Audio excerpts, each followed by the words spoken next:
Hello everyone, today is round 6 of the European Club Cup, and we are going to take a look at the most anticipated match of the round, Carlsen vs Ding Liren. So Ding is currently on a 92 game unbeaten streak, which is an unbelievable feat, only 3 shy of Tal's record. Carlsen on the other hand has to be a bit worried about losing his number 1 spot, which could happen if he loses this game. So definitely a lot of pressure on Carlsen in this one. Carlsen with white, Ding with the black pieces. Let's see how the game goes. Carlsen opens with e4, e5 from Ding, so going for a very solid game. Knight f3, knight c6, knight c3, knight f6, d4. So we have the 4-knight Scotch variation. E takes d4, knight takes d4, bishop b4, knight takes c6. B takes c6, bishop d3, and d5. So all pretty standard stuff. So here Carlsen plays e takes d5. Castling is also playable, but this doesn't give much to white. After, for example, bishop takes c3, b takes c3, then d takes e4, queen e2, and after black castles, white doesn't get much out of this position. He can capture the pawn back, but well, the pawn structures are similar, so this is very drawish. So after e takes d5, black castles, white castles as well, and we have c takes d5 and bishop g5. So pinning this knight and now threatening to play knight takes d5. So therefore Ding plays c6, defending the pawn, queen f3, piling up on the knight. We have bishop d6, so the bishop isn't doing much on the b4 square, so it transfers back to d6, putting pressure along this h2 b8 diagonal. And also now this opens up the b file for black's rook. So here, taking with bishop takes c3 isn't that good for black, as it gives away the bishop pair. And also now rook b8 doesn't come with tempo on the pawn. And also here white can quite easily undouble his pawns with a move like c4. So bishop d6 from Ding. We have h3 and h6 from Ding. So this attacks the bishop, so white has a few options here. He can go bishop takes f6, and after queen takes f6, queen takes f6, g takes f6. Here white has the better pawn structure. You can see that black's pawns are doubled. But black does have the bishop pair, and this is definitely enough compensation. Here the position is equal.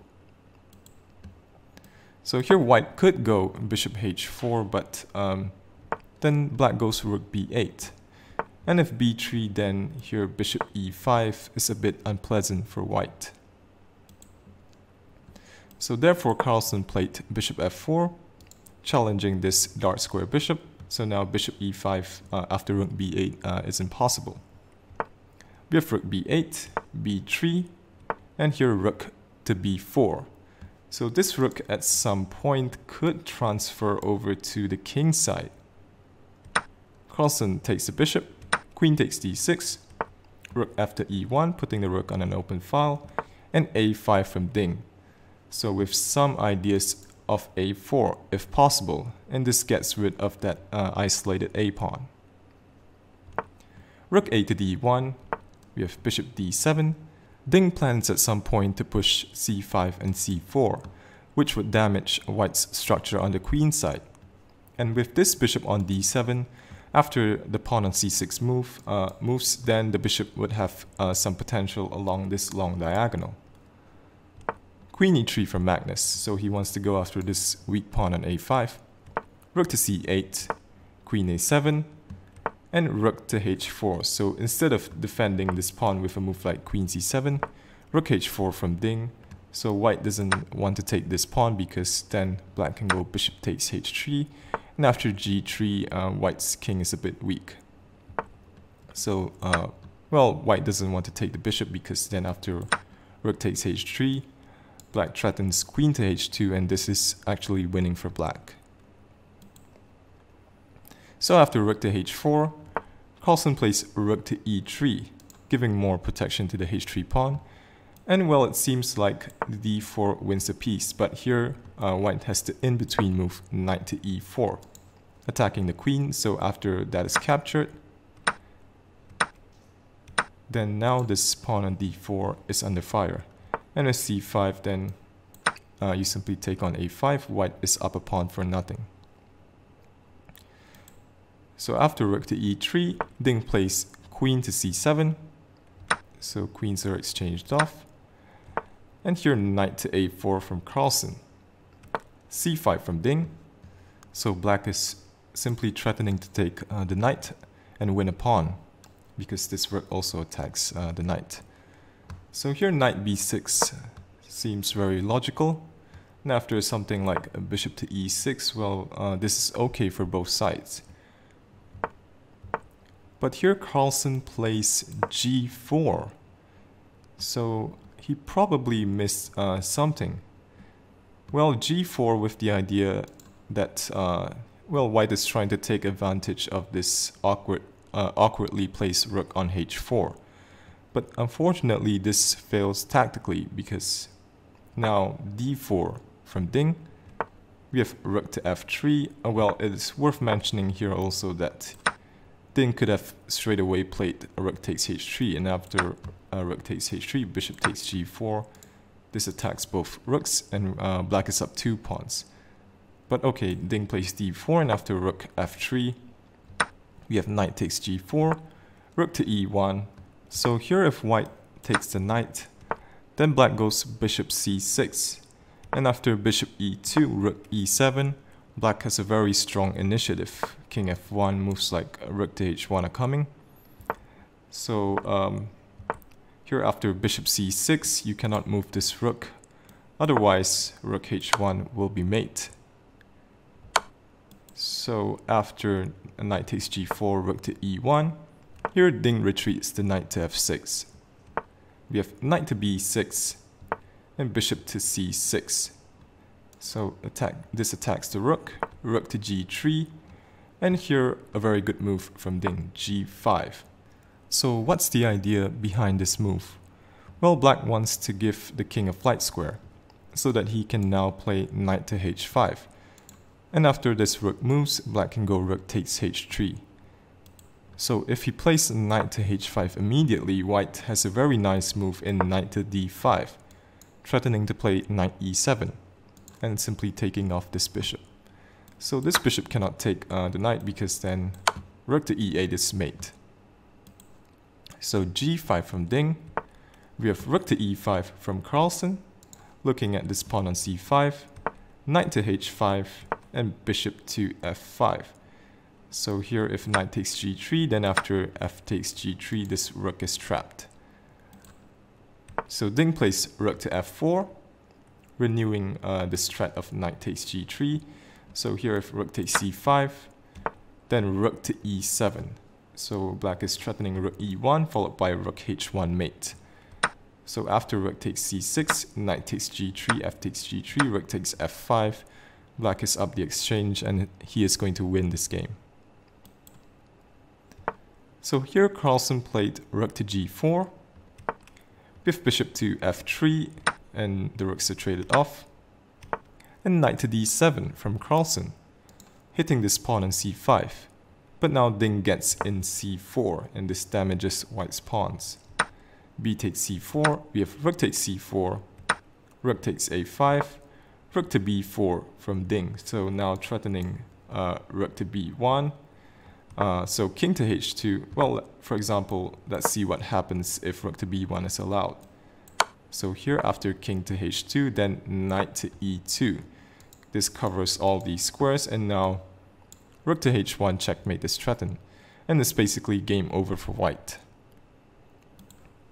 So here Carlsen goes king to h2, we have rook to b1, so Carlsen has to react quickly or he is going to get mated. So knight to e5, attacking this bishop. Rook to h1 check, king g3, bishop drops back to d5, and f3 closing this diagonal from this bishop. Well, let's see what happens if, well, let's see what happens if white plays, for example, a4, just for demonstration purposes. Then after knight e2, king g4, rook g1 check, king to h5, then here king g7, and white is in trouble. Knight to f4 is threatened by black, and well, white doesn't really have a good way of stopping this. So that is why here in this position, Carlsen plays f3. Rook e1 from Ding, attacking this knight, knight d3, Ding gives a check, rook g1, king f2, rook g2 check, king to e1, so black manages to drive the king all the way back to the first rank. Rook e2 check, king f1, and now white is threatening to play knight takes f4, which would remove the defender of this rook. So Ding plays bishop c4, a good move, defending against white's threat of knight takes f4, and now black is threatening rook takes c2 himself. King g1. So here if knight takes f4, then black goes rook to e5 check, winning the rook. So after, king g1, rook g2 check from Ding, king to h1, and here bishop takes d3. So here Ding could play rook takes c2, and after knight takes f4, give a check, and then take on f4, and this should be winning for black because of his strong passed d pawn. But anyway, bishop takes d3, and rook g3, h4, rook h3 check, king g1, and rook takes h4, so Ding chooses another way to win a pawn. And this passed h-pawn could prove to be very dangerous for black. So will Carlsen be able to defend this? He plays bishop f1, king g7 from Ding, we have a4, knight to g6, rook to c5, and d3. So this is the idea behind knight to g6. Black wants to clear the way for this rook to come over to the queen side to cover the a pawn. a5 from Carlsen. We have d takes c2, rook takes c2, rook to a4, a6, and h5 from Ding. And this is probably an inaccuracy because now g5 is weak. So here knight to e5 probably would have given black more chances to continue on for a win. Attacking f3, and if bishop e2, then black can push h5. But here, after g5, Carlsen pounces immediately with rook to c5, attacking the pawn on g5. And here if f6, then now the 7th rank is opened up for white's rook. Rook c7 check should secure the draw for white.